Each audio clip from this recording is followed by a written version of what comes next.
اللہ تعالیٰ نے پہلے انسان کو مٹی سے پیدا کیا، پھر اس سے اس کی زوجہ کو پیدا فرمایا، اور پھر حقیر پانی سے نطفے سے انسان کی نسل چلائی۔ اللہ تعالیٰ نے آدم علیہ السلام کو تخلیق کیا اور پھر حکم دیا اس کے سامنے سجدہ کرنے کا۔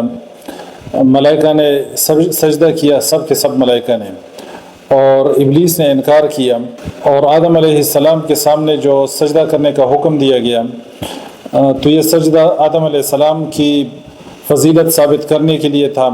یہ عبادت کا سجدہ نہیں تھا، کیونکہ عبادت کا سجدہ جو ہے وہ صرف اور صرف اللہ کے لیے ہے، اور انبیاء کرام علیہ السلام کو اللہ تعالیٰ نے دنیا کے اندر بھیجا ہی اس لیے کہ وہ بندوں کو اللہ کی بندگی کی طرف لائے، اللہ کے سامنے جھکانے والے بندوں کو بنائے۔